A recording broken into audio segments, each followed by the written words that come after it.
Hi guys, welcome to my YouTube channel. आज हमारा topic है एट्रियल नाइट्रियूरेटिक पेप्टाइड ANP। आज हम इस टॉपिक में डिस्कस करेंगे कि इसकी सिक्रीशन कब होगी। ये एक हार्मोन है जो हार्ट प्रोड्यूस करेगा और इसी से मिलता जुलता एक और हार्मोन है, उसे BNP कहा जाता है, ब्रेन नाइट्रियूरेटिक पेप्टाइड। वो न्यूरो हार्मोन है और BNP को भी हार्ट ही प्रोड्यूस करेगा।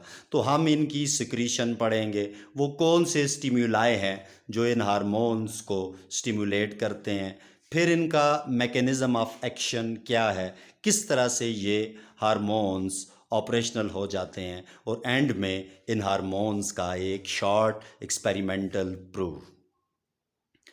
अब देखें जी, यानी स्टिमुलाई क्या है। ANP या BNP के लिए कौन कौन से स्टिमुलाई हैं।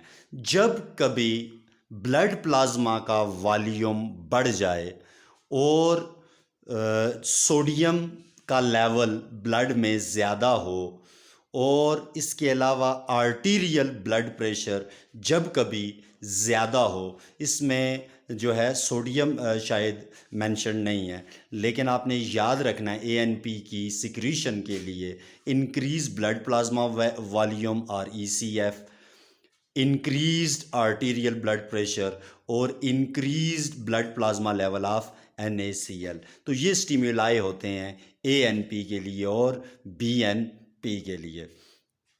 यानी जब कभी भी ब्लड प्रेशर ज़्यादा होगा तो हार्ट के अंदर जो एट्रिया हैं, जो वेंट्रिकल्स हैं, उनको जब हाई प्रेशर जो है वो फील करेंगे, अंडर हाई प्रेशर वो स्ट्रेच होंगे, तो इस स्ट्रेच फोर्स की वजह से एट्रिया और वेंट्रिकल्स ये हार्मोन्स प्रोड्यूस कर देंगे। ANP जो है ये एट्रिया प्रोड्यूस करेंगे, आरिकल्स प्रोड्यूस करेंगे, BNP जो है वो वेंट्रिकल्स से प्रोड्यूस होगा। अब इनके इफ़ेक्ट्स क्या हैं ANP और BNP के। नाइट्रियूरेटिक यानी इन हार्मोन्स के एक्शन के अंडर, इन हार्मोन्स की वजह से यूरिन में ज़्यादा सोडियम का लॉस होगा, ज़्यादा सोडियम की एक्सक्रीशन होगी, इसे नाइट्रियूरेटिक कहेंगे। डाईयूरेटिक, यूरिन का वॉल्यूम बढ़ जाएगा। और ANP और BNP दोनों हाइपोटेंसिव एजेंट हैं। तो हमने एक वीडियो में रैस पढ़ा था, रीनन एंजियोटेंसन एल्डोस्टेरोन सिस्टम, जो एग्जैक्टली इसके रिवर्स फंक्शन करता है। तो ANP और BNP यानी ये रेनन के यानी रैस सिस्टम के एंटेगोनिस्ट हैं, उसके एग्जैक्टली अपोजिट ये फंक्शन करते हैं। अब ये वो फ्लो शीट है जिसे हम डिस्कस करेंगे। देखें जी, atrial and brain natriuretic peptides. ANP ये आरिकल्स प्रोड्यूस करेंगे, BNP ये वेंट्रिकल्स प्रोड्यूस करेंगे। जब कभी आरिकल्स और वेंट्रिकल्स स्ट्रेच्ड होंगे यानी ब्लड प्रेशर हाई होगा, उसी वक्त आरिकल्स और वेंट्रिकल्स हार्ट चैम्बर स्ट्रेच्ड होते हैं जब ब्लड प्रेशर ज़्यादा होगा। BNP इसलिए कहा जाता है, ये न्यूरो हार्मोन है। रिसेंटली साइंटिस्ट ने देखा कि ब्रेन में भी BNP प्रोड्यूस होते हैं जब कभी आर्टीरियल ब्लड प्रेशर ज़्यादा हो या फिर ब्लड प्लाज्मा का वॉल्यूम ज़्यादा हो या NaCl ज़्यादा हो। यानी जब कभी ब्लड प्रेशर ज़्यादा होगा तो ये दो कंडीशंस भी एलिवेटेड फॉर्म में ही होंगी। अब देखें जी, हार्ट से जब नाइट्रियूरेटिक पेप्टाइड्स यानी ANP और BNP प्रोड्यूस हो जाते हैं तो ये किडनीज पे जाके ये हार्मोन्स एक्ट करेंगे, ये पेप्टाइड्स जाके किडनी पे एक्ट करेंगी और किडनी से सोडियम की रीअब्जॉर्प्शन इनहिबिट होगी। यानी ये जो रीनन एंजियोटेंसन एल्डोस्टेरोन सिस्टम है, नाइट्रियूरेटिक पेप्टाइड्स इनकी भी इनहिबिटर हैं और किडनी से सोडियम की रीअब्जॉर्प्शन की भी इनहिबिटर हैं। तो रिज़ल्ट में ये होगा कि सोडियम यूरिन में ज़्यादा एक्सक्रीट आउट होगा।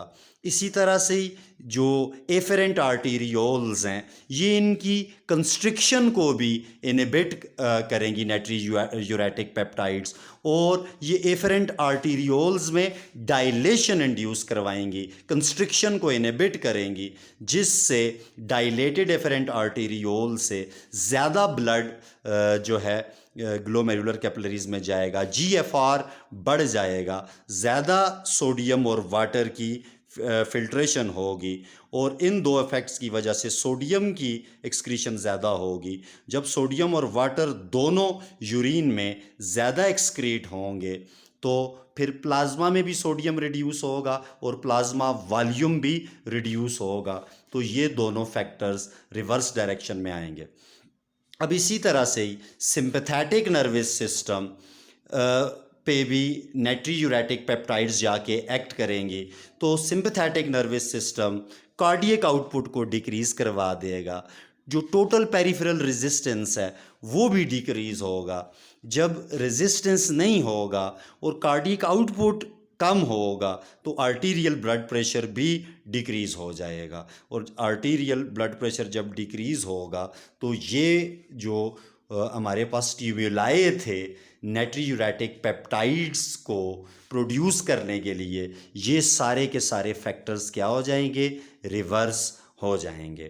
तो ये जो हमारे पास दो पेप्टाइड्स हैं ANP और BNP, ये दोनों हाई ब्लड प्रेशर, हाई जो है ब्लड प्लाज्मा लेवल और high level of sodium chloride पे जो है ये प्रोड्यूस होते हैं, इन कंडीशंस में प्रोड्यूस होते हैं। ये फैक्टर्स स्टिमुलाई हैं इन नेट्री यूरेटिक पेप्टाइड्स के, और ये नेट्री यूरेटिक पेप्टाइड्स इन तमाम कंडीशंस को रिवर्स कर देंगी by inhibiting sodium reabsorption, by inhibiting renin angiotensin aldosterone system, और by inhibiting afferent arteriole constriction, यानी by stimulating arteriolar vasodilation and by inhibiting sympathetic nervous system. अब जो एक्सपेरिमेंटल जो एविडेंसेस इसके लिए मौजूद हैं, साइंटिस्ट ने जेनेटिकली इंजीनियर्ड माइस तैयार किए जिनमें ANP पेप्टाइड्स के लिए जीन की एक्सप्रेशन को बढ़ाया गया। तो जब ओवर एक्सप्रेशन हुई ANP जीन्स की, यानी ज़्यादा प्रोडक्शन ANP की हुई, तो साइंटिस्ट ने देखा इस तरह के माइस में हाइपोटेंशन थी, क्योंकि ये हाइपोटेंसिव एजेंट्स हैं, ये नेट्री यूरेटिक्स को इंड्यूस करते हैं, ये डाईयूरेटिक्स को इंड्यूस करते हैं, तो जिस वजह से ब्लड प्रेशर क्या हो जाता है, रिड्यूस। इसी तरह से साइंटिस्ट ने एक और माइस का ग्रुप लिया जिनमें ANP के जीन को नॉकआउट किया गया, रिमूव किया गया, यानी इन माइस में ANP नहीं प्रोड्यूस हो रहा था।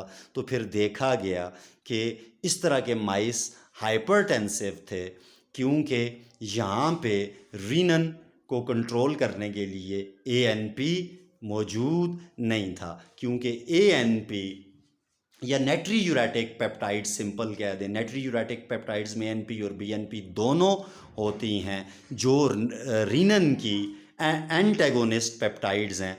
जब एंटेगोनिस्ट नहीं होंगे तो रीनन अपना फंक्शन परफॉर्म करता रहेगा, जिसकी वजह से हाइपरटेंशन होगी। अब इन शॉर्ट जो हमारे पास एट्रियल नेट्री यूरेटिक पेप्टाइड्स हैं, इनका गोल ये है, मेन गोल ये है, इनका मेन ऑब्जेक्टिव ये है कि बॉडी से सोडियम को जो है रिमूव करवाना है। नेट्री यूरेटिक का मतलब ही ये है कि high level of sodium in urine.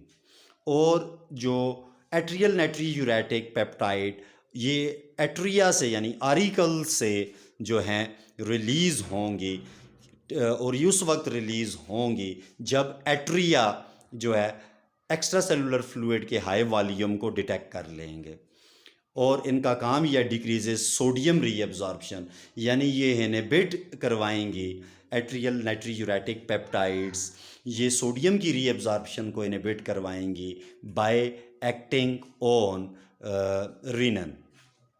इसी तरह से जब सोडियम रीअब्जॉर्ब नहीं होगा तो यूरिन में सोडियम का लॉस बढ़ जाएगा। और जो सोडियम का लोड है, जो फिल्ट्रेशन हो रही है, वो जो है उसे सोडियम के लोड को डिक्रीज़ करवाना और जो है एक्स्ट्रा सेलुलर फ्लूइड के जो वॉल्यूम को भी डिक्रीज़ करवाना। तो ये जो है रेनिन एंजियोटेंसिन एल्डोस्टेरोन सिस्टम, जितनी ये सिस्टम स्ट्रांग तो नहीं है एट्रियल नाइट्रीयूरेटिक पेप्टाइड्स का, लेकिन फिर भी ये हाइपोटेंशन इंड्यूस कर सकती हैं। Thanks for watching.